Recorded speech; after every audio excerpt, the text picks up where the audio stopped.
రాష్ట్రంలో విక్రయించే వాహనాలపై 10% రహదారి భద్రతా సెస్ వేయాలని ఆంధ్రప్రదేశ్ ప్రభుత్వం నిర్ణయించింది. వాహనాల లైఫ్ ట్యాక్స్లో ఈ సెస్ విధించాలని మంత్రివర్గం సమావేశంలో తీర్మానించింది.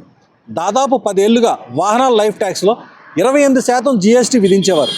ఇటీవల కేంద్ర ప్రభుత్వం జీఎస్టీ రేట్లను సరళం చేసింది.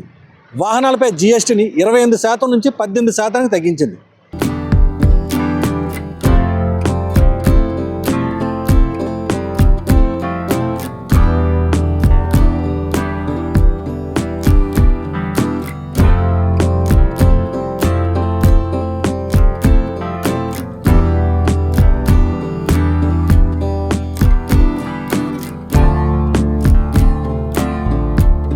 దీంతో కాస్త ఊరట లభించిందని ఆంధ్ర రాష్ట్ర ప్రజలు భావించారు.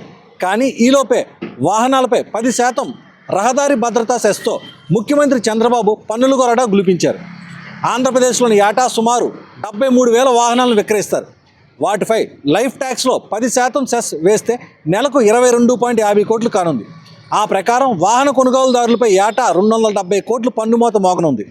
స్కూటర్ల నుంచి లారీల వరకు మున్ముందు వాహన విక్రయాలు పెరిగితే అందుకు తగినట్లే పన్ను భారం పెరుగుతుంది.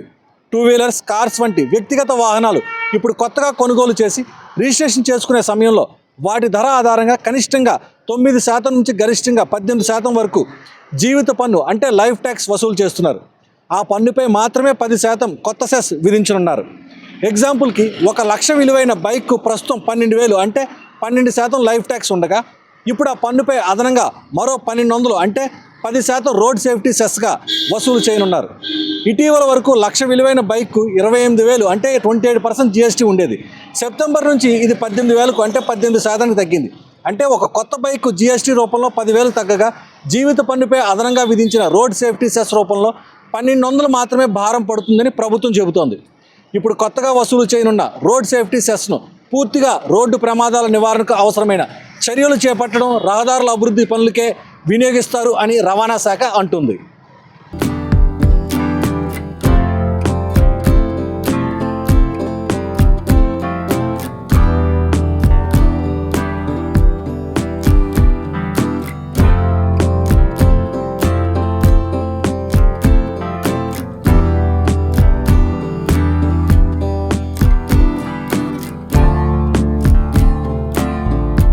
కొత్త పన్ను విధానం గురించి మీరు ఏమనుకుంటున్నారు?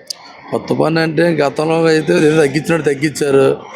ఏదో తగ్గాయి కదా అని జనాల దగ్గర ఏదో తృప్తి పడడం కాస్త కొత్త పడే లోపల మళ్ళీ కొత్తగా పన్నులు పెంచి మళ్ళీ జనాలను ఏదో గొర్రెలా చేసి ఈ విధంగా పెంచుకెళ్ళిపోతే ఎలా బతకగలరు? సామాన్యంగా ఇది ఆటో వేసుకుని ఈరోజు 500 సంపాదించిన కష్టం టైంలో ఉంది. ఎంతో పెంచుకుని వెళ్ళిపోతే మనం పెద్దల్లోనే గమనించుకోవాల్సింది ఏంటంటే ఇలా పెంచుకుని వెళ్ళిపోతే మాలాటోళ్ళు ఎలా బతకాలం అనేది కోసం చాలా బాధాకరంగా ఉంది. దీనికోసం గవర్నమెంట్ పట్టించుకొని మాలాటోళ్ళకి బతికినట్టుగా ఇలా పన్నులకి వెళ్ళి పెంచిపోయి వెళ్ళిపోకంటానా మాకు ఏదో తగ్గించుకొని వెళ్తే ఇంకా కాలంలో బతకడానికి బాగుంటుంది. ఎందుకంటే ఓవర్లకు వచ్చేసి అవి వెహికల్ చాలా మంది ఫ్రీ వెహికల్ ఇచ్చేసి అన్ని చేసిన వాళ్ళు చాలా నరకం పెట్టి అనిపిస్తున్నాం. చాలా ఇబ్బందికరంగా ఉంది. ఈరోజు ఒకప్పుడు 500 సంపాదించి 200 రూపాయలు సంపాదించడం చాలా కష్టంగా ఉంది. అలా కష్టం టైంలో ఇలా పెంచుకొని వెళ్ళిపోతే ఏ రకంగా బతకాలనేది మరి గవర్నమెంట్లకు చెప్తున్నాం. ఆ విధంగా ఏదైనా ఆలోచన ఉంటే మాలాట కోసం ఆలోచిస్తారని కోరుకుంటున్నాం.